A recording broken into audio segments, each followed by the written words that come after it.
Hello, and welcome to The Future is Spoken, produced by the Digital Assistant Academy. This show accompanies the Digital Assistant Academy's course entitled Voice Interaction Design. Voice First VUI design dates way back in 1996, well before Samsung's Bixby 2017, Google's Assistant 2016, Amazon's Alexa 2014, Apple's Siri 2010, and even before the world started using Google for internet searches, 1998. With the rapid adoption and advancements in the voice technology, we came to the stage where VUI shall be explainable both from design and technical standpoint. In today's episode, Shamala Prayaga speaks with Dr. Maria Aretoulaki about this very topic, Explainable VUI.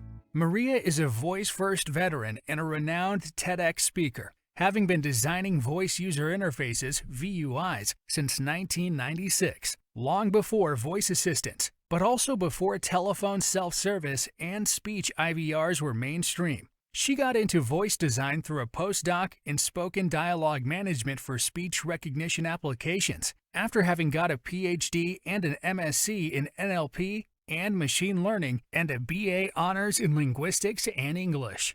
She has held various positions in design and management, both in academia and in industry in the UK and in Germany, and in 2008, she founded her own VUI and conversational design consultancy, DialogCONNECTION Limited.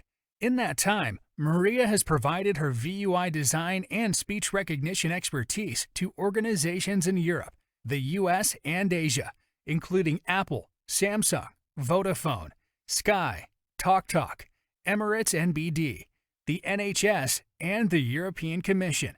Her voice designs, call flows, dialogue scripts, and tuning recommendations have saved her clients up to $10 million annually.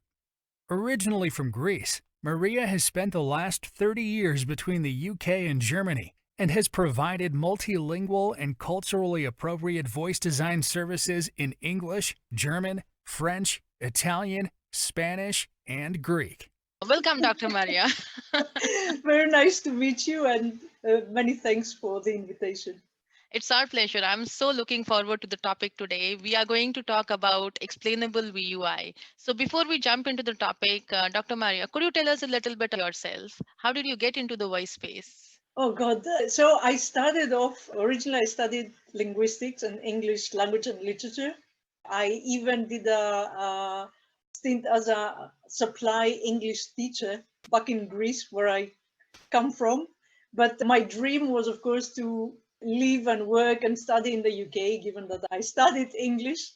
And when I was looking to come to the UK for a master's, I was looking to get some sponsorship, and they were sponsoring translation courses. So I was looking through the list of translation courses. Of course, I didn't want to do a master's in translation because, well, I wasn't that interested. And I saw this course here in Manchester, where I am back on machine translation. And I was immediately very curious. Machine translation, oh, that means computer aided. There is computer science there, which I hadn't studied. And I thought, oh, that's great. That's a great segue to computer science. And basically that course, that master's, got me in the world of computational linguistics, NLP, natural language processing. And after that, I even learned my second programming language, Prolog, back then, because before then I was interested, and I started learning by myself BASIC, which not even, does it still exist? I'm not sure. So we're talking back in 91. Machine translation, and so that means basically the automatic translation of text from one human language to another human language through a computer, either completely by a computer or through a computer where a human needs to do post-editing afterwards. And after that, of course, I wanted to do a PhD, and I got a scholarship from Canon to actually work on dialogue systems. But I met the world of, I encountered artificial neural networks, and I got so fascinated by that I definitely wanted my PhD to be something to do with neural networks. So having studied what use cases for using neural networks for machine learning there are, I discovered that a very good case would be to use them for automatic text summarization, meaning to choose the most important sentences in a text that the content of which is probably going to be included in the summary. So yeah, and after that, I happened to apply for a postdoc in Germany, because all this was in the UK, in Manchester, where I am now again. And I applied for a postdoc at the University of Erlangen-Nuremberg in Germany to work on spoken dialogue management. And I got that. That was funded by the EU. And that was my introduction to the world of voice back in '96. Wow. So Wow. that means what we now call basically, I was working on one of the first speech IVRs, practically the systems where it's spoken input, so not just pressing buttons. It understands spontaneous language, but of course the domain's quite limited. Back then it was train information systems, flight information systems. And that was my introduction to voice. And you can see that I did come from a pure theoretical linguistics background, but I did get education in computational linguistics. I guess my introduction to voice was through NLP, computational linguistics. Yeah. That is an amazing journey. Yeah, very fascinating. From linguistics to where you are now and owning a company and doing voice interaction designs, and like you've been like a veteran in this industry. Yeah, so basically now I have to continue with my journey. After my postdoc, I was working in research for a while, and actually worked in one of the first multimodal systems with like car companies and white goods companies in Germany. It was a pure German project, so all the partners were German.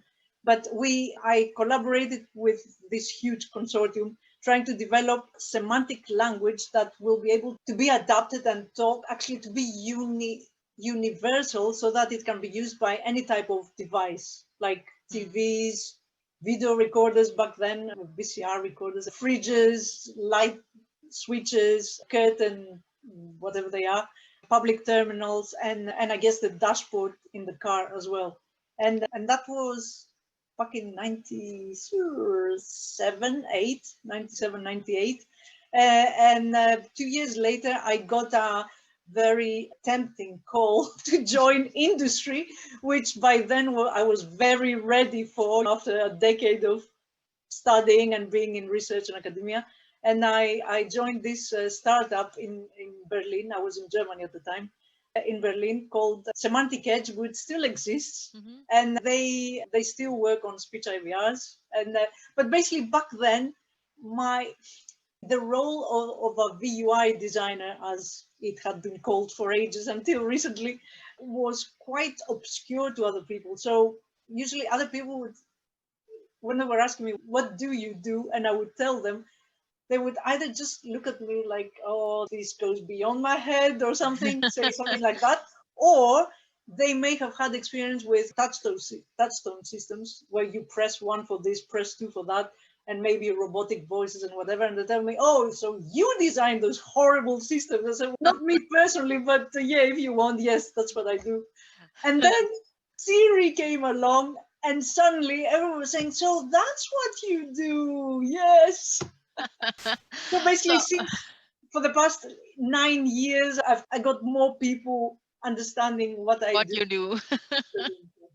Which is amazing. Yeah. So how do you feel now? You got into this field very early on without knowing where the future will be. It will happen until SIRI came. Even after SIRI came, it wasn't as popular, but Amazon changed the entire paradigm, like how and what is voice recognition systems. And people think that's when the evolution actually happened, which is not true.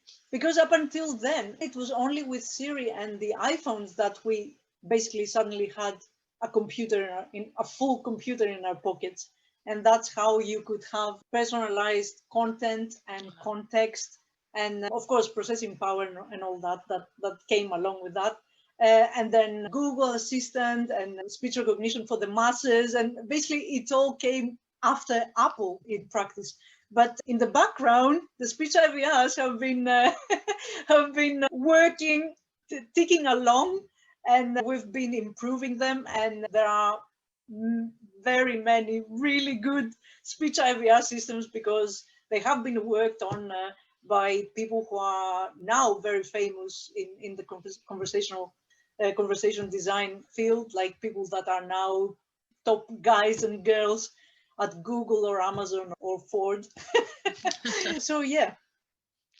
Definitely, yeah. I can see how proud you feel about this field and like the passion you Like my baby felt. has grown. Yeah, I can totally feel. That's how I feel about voice now. It feels like my baby. Like when I launch my products out and people like it or they interact with it and then, oh, you worked on that. So I can totally understand.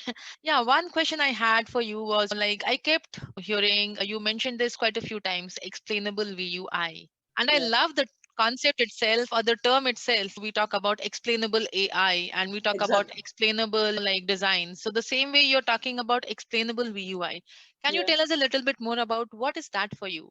Yes, so basically it was in 2018, oh no, actually it was a year ago that I came up with the term when I realized that suddenly it was as if I woke up from a trance. Suddenly I was seeing loads and loads of conversation designers out there and I was thinking, where did they come from? I've never heard of them. Or I would read their profile and they would be actually visual UX people who got into voice, or they started developing Alexa skills, and that's how they got into voice. So recently they dived straight in, and suddenly I was thinking, oh God, so what do I have to offer? And I was trying to differentiate why and how, if at all, am I different to them if we're both designing a voice product. And I came up with this term, explainable VUI design, because I also know, I'm sure you do too, but I guess many people don't know how speech recognition works. And therefore, for me, explainable VUI design is to design having not only the imperfections of human language in mind, but also taking into consideration the limitations and complexities of ASR, speech recognition. Because of course we have background noise, we have recognizing individual accents, we have recognizing local accents, we have recognizing different languages, recognizing someone who has a coarse voice because they have a cold or COVID or whatever nowadays. Explainable VUI design is to design also bearing in mind how the technology works, without of course losing sight of the user experience and what kind of impact it's going to have on the human users, but informing the design through the knowledge of how speech recognition works. Because, for example, very often, actually a lot of my work with various companies reviewing the VUI designs or creating one from scratch is formulating prompts, right? System prompts, how you ask a question or how you play back a confirmation or how you play an error message. And it's really important how you phrase it, and that's where I guess linguistics comes in. But but knowing how speech recognition works is also important, because if you ask a question in an X way, you may get a vague answer that will then generate a new step that is going to take more time from the user, that's going to create more frustration, and it goes on from there. Whereas if you ask something precise, you will get it done first time, so you get rid of all the other potential additional steps. The user is happier because they don't have to spend as much time speaking to a robot, if you like, and they get things done. And an example of this would be, I actually had this in a system I've worked on, where you ask, the system asks, have you got your, I don't want to say, yeah, have you got your serial number? And many users would say yes. Or many users would say it's XY 1 2 3 4 5 6. Yeah. And you would have, and some users would say yes, it's 1 2 3 4 5 6. And it's really important what the grammar is expecting there, because if you're asking the question like a human asking that question, you would probably come back with yes, it's blah. You wouldn't just say yes. But if the system is not, if you don't take this into consideration, you may only be expecting, you're saying this is a yes or no question. We're only expecting a yes or no. If you say anything other than a yes or no, or a yes and something else, it fails. Sorry, I didn't get that. I need your serial number because blah, blah, blah, blah, blah. And then you have the additional steps, repair strategy. And so this is where it's important to know how the background technology works, but also linguistics, of course. I love that. Yeah. I feel like that's very important. Yeah. Understanding the technology would help. Yeah. Because there are so many things, right from the background noise, which you have said. I've seen these kind of problems too, where people don't know what to say. And all of a sudden, there is complete background noise. Like they initiate a voice session. Maybe they have pressed the push to talk and now they don't know what to say. And all of a sudden, there is background noise, like complete silence. And then what do you tell the user now? How do you reprompt them, or like how do you help them? Because if you keep repeating how can I help you, or that's it, so the conversation will just keep going like that. You will not be able to understand where they are struggling. So I feel like, yeah, what you're saying, like understanding the technology and then being able to design to fix those problems or something where you are incrementally helping the user is definitely going to help. And yeah, I love this term. Great. Really. Related to that, how you formulate a prompt, a standard practice in speech IVRs, which I would recommend also for other conversational systems, and it's not always the case I've seen, is to first formulate like the initial prompt maybe in an open way. I don't know if you've seen that, like the how may I help you prompt. Especially if the system can deal with many different topics. If it can only deal with one, then you might as well ask the question straight up. Yeah. But if it's like, I don't know, asking your horoscope, what's your sign, right? There's no point in saying at that point, how may I help you? But if it's a system that I can do, like a telecom system, and you can do tech support, you can do account questions, you can pay a bill and whatever, then it's better if you don't say, hi, you can pay a bill, ask questions, find out about your account, change account details, la la la la la, all this up front. And if the user already knows what they want, they're gonna get really frustrated because you're basically you're making the process longer for them, right, and you're keeping them from saying what they want. So at that point, the initial prompt, it's better if it's like open. How can I help you? If the user is struggling to formulate what they want, as well as, of course, if they say something and we didn't understand it, you rephrase it, but in a more specific way. For example, I can help you with account questions, or you can pay a bill, or how can I help you? Just tell me what you want. And the third time round, if there is still a problem, or if the user doesn't say anything because they're really stuck, oh, what shall I say now? Which option? What exactly do I want? What kind of information am I after? Then you change the prompt again and you say, okay, you can do one of the following things, and then change your account details, find out about your next bill, or actually pay your bill. Actually, give the most frequent options, actually. And that's where user research, I guess, helps, because you need to have information as to what the most frequent options, what most people calling a call center ask for, and then you try and offer those options first rather than offer any everything option you may have. Yeah, so basically when you encounter a problem, or the user doesn't know exactly what to say, or they say it but not in a way that we understand, you try to reformulate the question, but you try to zone in more and more. Open question, limited question, escalating details, question. And that's something that happens in speech IVRs that works really well, because at the end, at the very least, the very last step will probably get you through to what you want. But yeah, I see that sometimes with systems now, like with skills or capsules that I've tried, I see that just the system just repeats the same question again and again, or just goes on a tandem and gives general information about the skill or whatever. And so that's a strategy that conversation designers of today's conversation designers who may have never worked on a speech IVR system should look back to and get some helpful tips. That's interesting. Yeah, I love that. So what you are saying is like initially don't bombard them with a lot of options. Keep it open because if they already know what they want, they can So just that's the power user. continue. Yeah. And maybe if they are struggling, that's when you start adding a little bit more escalating details to it and say, okay, how about this? Now, you mentioned that based on the data, you would identify what are the kind of top features, what users have been asking and providing those.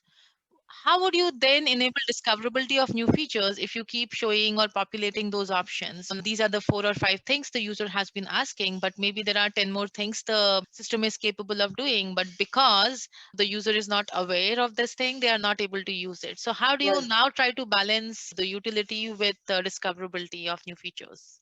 This is usually dealt with by having different levels of menus. So you have the top level with the most common options. Then you say, or you just say more options and I'll give you some more options, or say something else and I'll give you some more options later. And then the second level would be the less frequent options. And that's where you could even go further down and have a third level. And finally, you can also do X, Y, and Z if you want. So that's a way that you can do it. Otherwise, if it's something like really big, say they've introduced, I don't know, a new streaming service, then you probably want to play a prompt up front. Oh, by the way, our streaming service launched yesterday. Now, how can I help you? You can play with individual high priority messages, and in order to try and push the features that you want to push at the time you want to push them up front. Yeah, so now this is where the like mindset of a strategist comes into play. Like you also need to start thinking about like the strategies around like how do you want to, when do you want to, and what is the best way. Like you mentioned, like 3 reprompts maybe. But what if 3 reprompts is too much for a user at some point? So where do they give up? Does that change based on feature, or does that change based on IVR versus a voice assistant versus something else, any other voice activated device? So it's interesting. Yeah.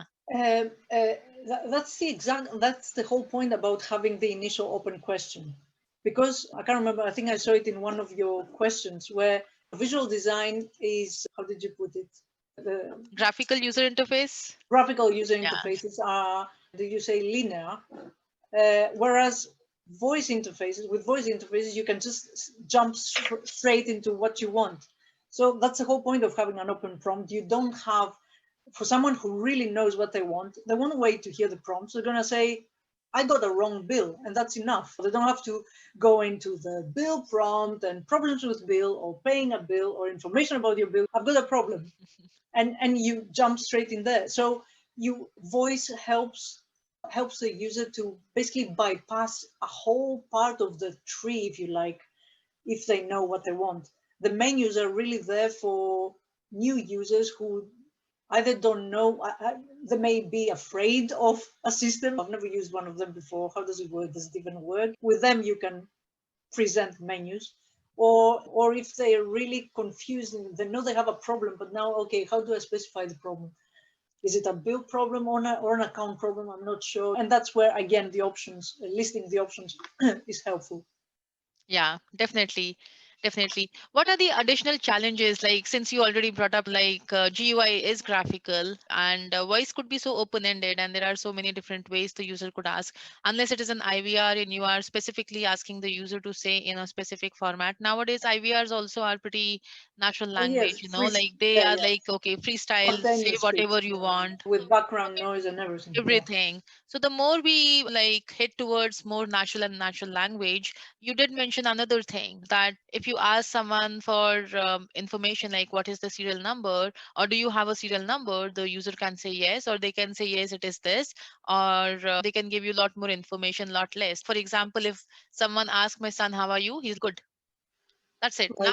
Now, and then after that, like the other person would be like, okay, what should I ask now? Because he would just give those one word. So it happens so often. We all are so different, and we all have different way of speaking. Some give lot more information, some give less information. Now we are also adding the natural language aspect to it, and then also adding the other complications. So what kind of challenges do you feel like voice interfaces have as compared to the graphical interfaces? Yeah. As you say, the fact that human language is complex and flexible and idiosyncratic, and full of ungrammaticalities. So the fact that you may start a sentence utterance and stop midway and start a completely different utterance. You may use a verb ungrammatically, or you may drop the subject, or you may say something to the computer and then turn around and say something to someone in the room that the system may try to interpret it as part of what you're saying to the system.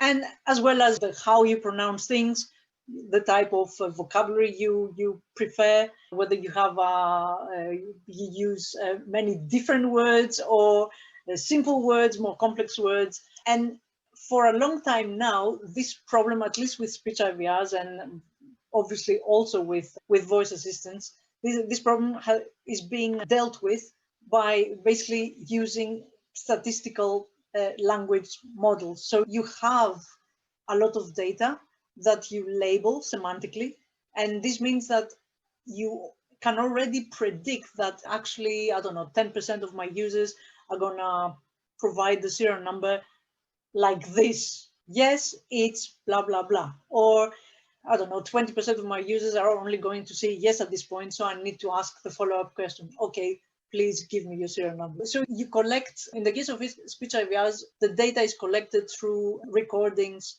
of the calls that they make to the call center. So that's easy. With the voice assistants, you collect the recordings that you have been getting from all the users all over the world in the past through using the phone. But they also fall back on the voice data that other companies have been collecting, for example, through call centers and speech IVRs. So nowadays, speech recognition is really good with spontaneous speech, meaning all this ungrammaticality and false starts, restarts, background noise, side speech, turning around and say something to someone else. And even with different accents, when a system recognizes English or say British English, not just British English, but also most of the Scottish accents and some of the Irish and whatever. It wouldn't just be Queen's English. So that challenge is being addressed through real world data collection, annotation, and incorporation in the language models. But I guess the challenge now is, actually the challenge for voice assistants is that in contrast to speech IVRs that have got like specific world they're talking about, a specific domain. If it's banking, it may still be, I don't know, 65 different menu options, but it's banking. Even the word bank, you're referring to the financial institution and not the river bank that much. But with a voice assistant, you could be asking, I don't know, information on a type of dinosaur or information about a recipe that you want to cook or about a health problem. It could be anything. And of course, that's more challenging because you need to decide the domain. So it's more unrestricted. And that's where also the discoverability part comes in, because if you have a specific, say, skill or capsule for getting, say, information from, I don't know, Wikipedia, then maybe the system wants to go straight to that. Or if you're talking about recipes, maybe you want to go to a recipe capsule, whatever action. Or if it's something about contacts and calling someone, then maybe it's specific to your phone and the context of the personalized information on the user. So this is a challenge when you need to decide the domain out of thousands of different domains. The other challenges, of course, I know that also some of your guests in your podcast have also mentioned that it is a big issue nowadays, AI ethics and privacy, so data privacy. Because voice assistants want to be helpful, they need to be personalized, and they need to give context-specific information, questions, take initiatives. And of course, that means knowing a lot about you. It's a fine line between getting sufficient, relevant, and useful data that will improve your recognition process and also your NLU, and also recording too much sensitive information on a user, and then how you store it, how long for, whether you need to inform the user every 2 months what kind of information you have on them, whether you prompt them to delete some of that data every 6 months, or all these different aspects. And of course, also hacking. Maybe Google and Amazon and whoever, Microsoft, may always be really careful and precious about your data. But what if your device gets hacked? Then it's got nothing to do with Google or Amazon. Then it's on you to solve that problem. So this is a fine line, and something that perplexes and worries a lot of people in the AI field in general, but I guess also in speech recognition and voice assistants in particular. But I guess maybe not very much as a conversation designer, because these are decisions that the company as a whole, or the customer as a whole, your customer as a conversation designer, needs to take and negotiate with their legal team or whatever. So maybe that doesn't fall so much on you. If no one mentions this aspect, then it. Yeah, totally. There are so many things from what you're talking about, like the different ways the user can say something, to the legal issues like ethics and privacies. And even the accent thing, which you mentioned, is interesting, because if you look at the voice assistants now, even now, they work with perfect American English, and like they work with no background noise kind of things. But the moment you start putting, the background noise, or like the moment it has a different kind of accent, like sometimes my Alexa would have trouble understanding even my accent. So it's difficult. Now this opens up another challenge, which is people with speech impairments, who have like issues like speaking disorders, or someone who has autism or something, so they cannot speak clear words. It's not only limited to accents. Now we are also talking about these kind of things. Yeah. And like then And how of course, also age-related things like right. dementia and Alzheimer's, and yeah.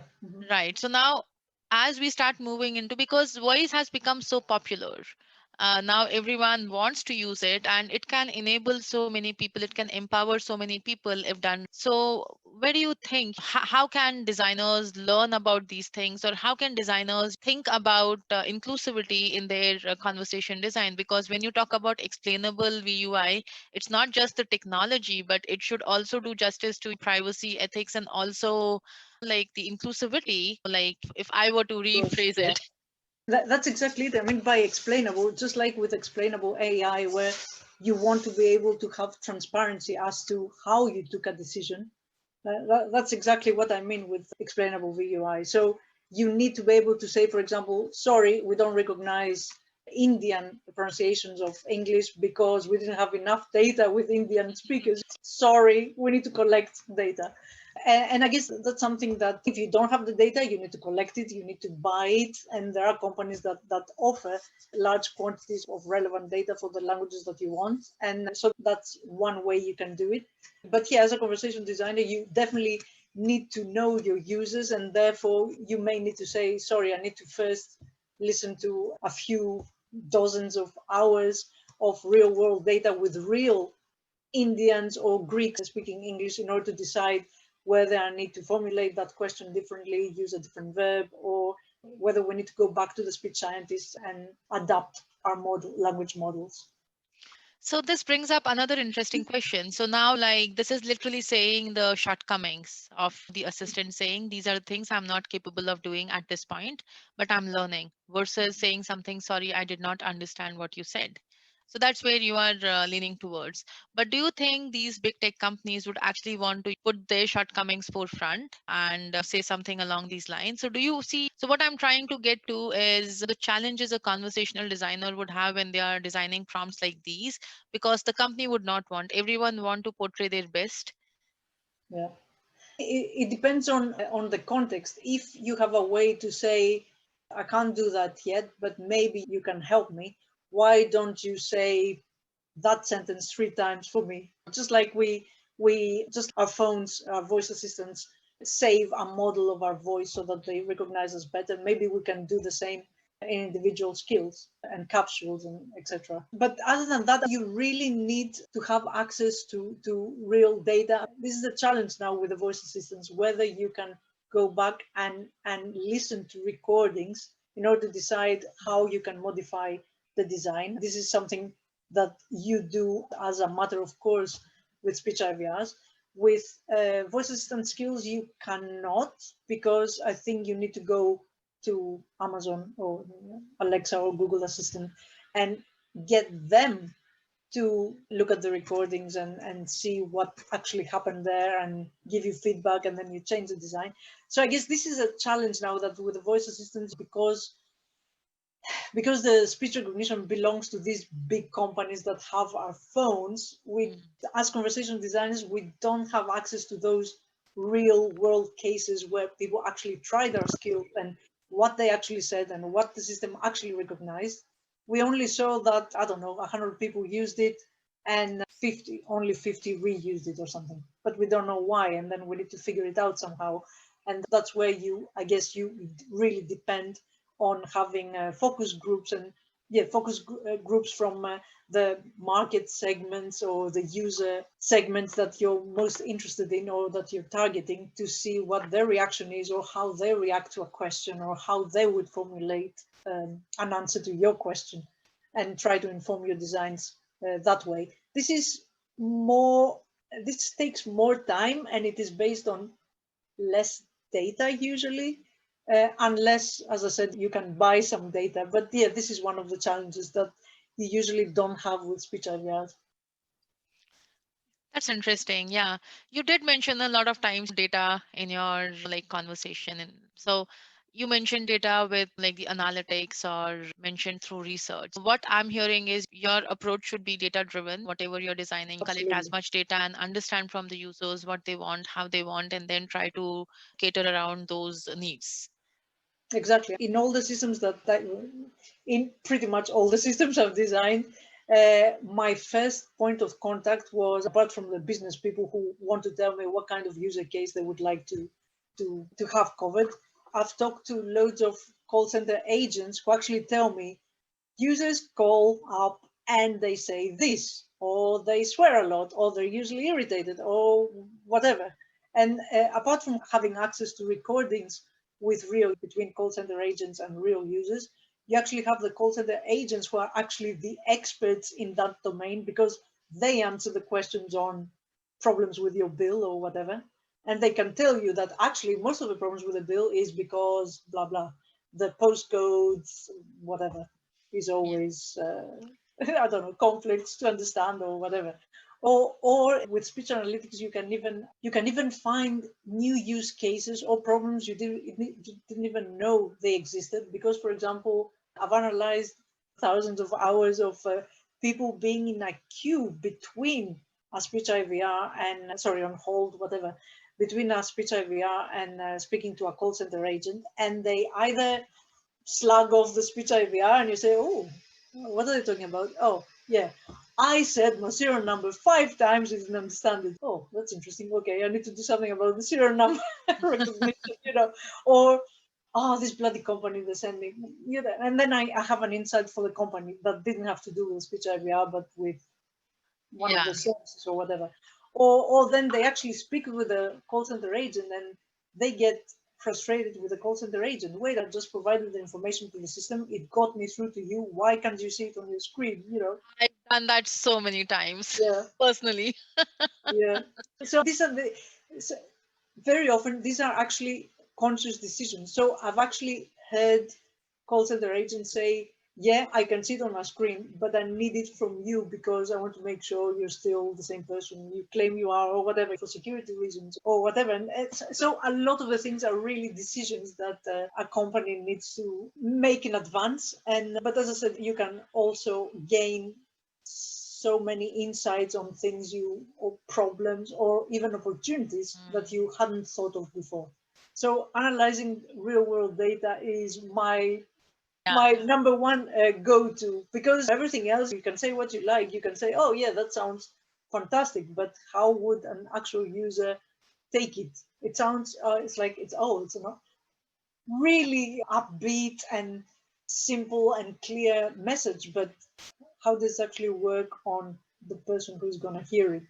And is it going to help them get something done, or is it going to take them down a path they hadn't actually planned? And is it going to take them longer to do what they came here to do? Or There's a lot of things. It's not just writing dialogues.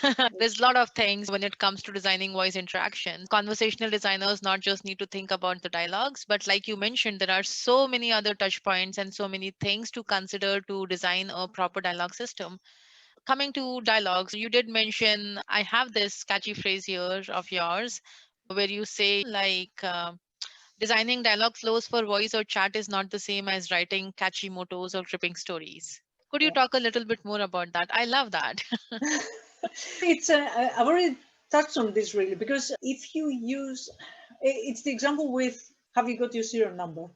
It's a simple enough question, but if then your grammar expects a yes or no rather than the actual serial number, then you're in trouble. It's a bad design because the question is too open. Unless you really let them, if the grammar lets them do all three things, say just yes, or say yes and the serial number, or just go straight to the serial number, then fine, no problem. But you then need to design also for the case where someone really only says yes and you have to add the additional step. Okay, what is it then? What's the serial number? So you need to predict all the different sub flows that come after individual decisions at the flows higher up, and also how you phrase. Oh yeah, that's another thing. Say you mention two options and they sound too similar, then it's going to be really difficult for the system then to distinguish which one the user actually said. I'm not sure, I don't think I can remember a specific example now, but like, sorry, if it's like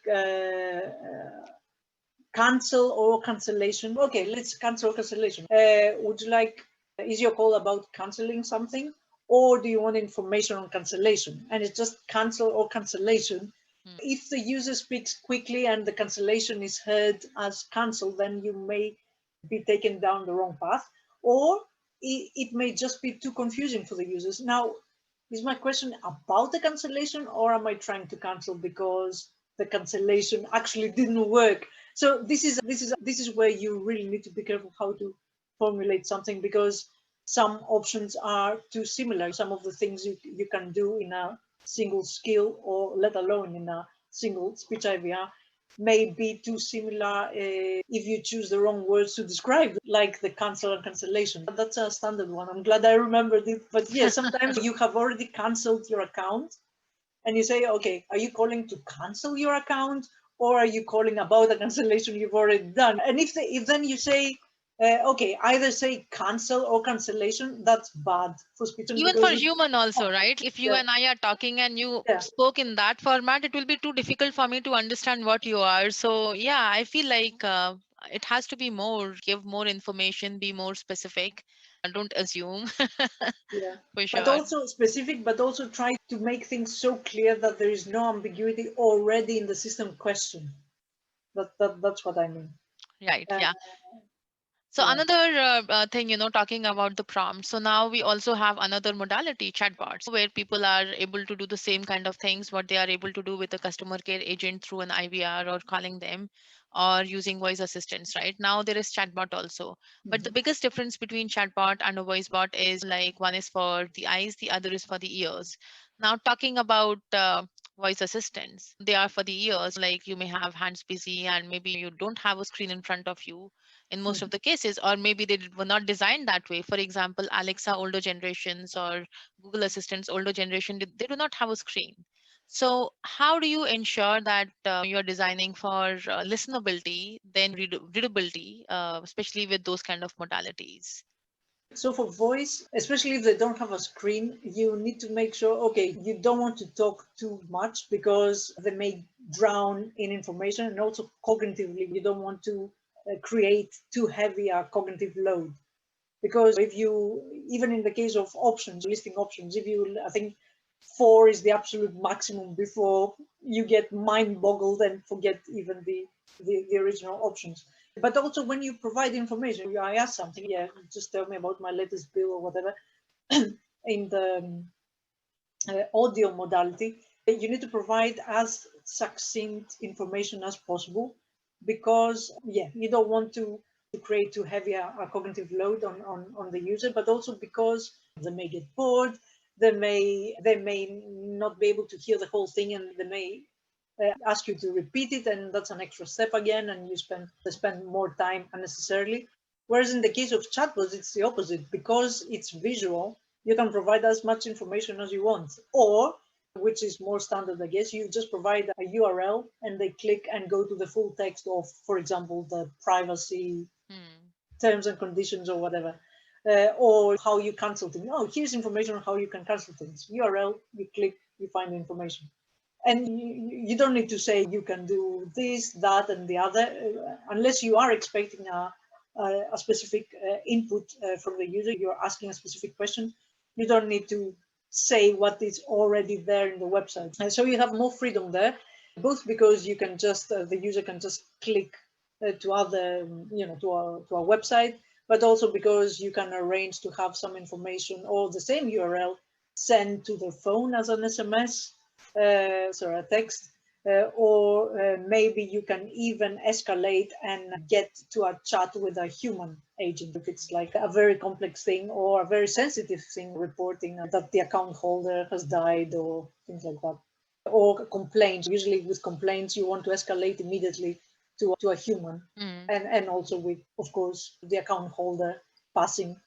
So yeah, with chatbots, you have more freedom, and you also have the advantage that it's written language. So even though it can still be ungrammatical and informal, maybe they don't use any capitals, or they don't use apostrophes between I and M, or for I am, or they misspell your as your, the possessive noun, instead of the you are, the possessive your. But you can bypass these problems because you can, again, with data collection and data labeling, semantic labeling, you can have already instances in your training data of such misspelled sentences, and still get to the right point in the flow, let's say. So Right. Chatbots are much easier than voice assistants and speech IVRs, because text input is less ambiguous, for sure, but not necessarily more grammatical. Yeah, no, totally. I definitely feel like voice has a lot more challenges, although it provides so much opportunity for everyone, and it's hard, but yeah, it's very challenging as you spoke about it. So we are approaching our time. I just wanted to ask you, what suggestions would you give aspiring conversational designers or someone new in this field about VUI designs or design in general? Yeah, definitely attending a course, the one you're offering, is definitely useful, because of course you've also been in the field for a long time, and you have connections to other veterans, and you can get like a summary of many people's long experience in a short time. So that's definitely helpful. And then reading, trying out systems, trying out skills, trying out, the speech IVRs of your bank or whatever. Don't look down on them. You may learn a thing or two through using them, especially since they keep improving them. Try and, definitely read about both linguistics and NLP, NLU, speech recognition, which I'm also sure you're offering as part of your course. Yeah. But yeah, trying out systems, definitely nowadays with all the free and free tools out there, you can definitely jump in the deep end and start developing a skill yourself, because of course that would be the baptism of fire. Yeah. But before you publish it, please either do a course or see how other people do things, or give some linguistic and speech recognition considerations. And I love that. Yeah, because it's so important. Otherwise, it will just feel a certain segment of people have designed it for a certain segment of people. yeah. Okay, and where can people find more about you, Dr. Maria? My company is called Dialog Connection, dialogconnection.com, spelled the American way without the UE. So Dialog Connection, one word, or on LinkedIn, Maria Aretoulaki. I even have a blog, but I don't really post there that much nowadays. On Twitter, Dialog Connection without the N, because they wouldn't let me. I'm online. You can find me online. Oh, probably through Everywhere. profile. Yeah, I'll Yes. make sure we add it all in the show notes. So thank you so much for your time. I thoroughly enjoyed this conversation. We can go on and on. Yes, I know. Thank you very much for the invitation. It's been a pleasure. Thank you. You have a Thanks a great lot. day. You too. Bye. Thanks for listening today. If you would like to post a voice comment, please go to www.witlingo.com/DAA. That's www.witlingo.com/DAA. We'd love to hear from you. Remember, you can find all the information on becoming a certified voice interaction designer, along with show notes and more at our website, digitalassistant.academy. That's digitalassistant.academy. We encourage your feedback and questions. Be sure to get in touch by using the contact page at the Digital Assistant Academy's website. We will include the link in the show notes. In our next episode, Greg Bennett, Conversation Design Principal at Salesforce, talks about designing conversational bots for enterprise. Until next week, take care.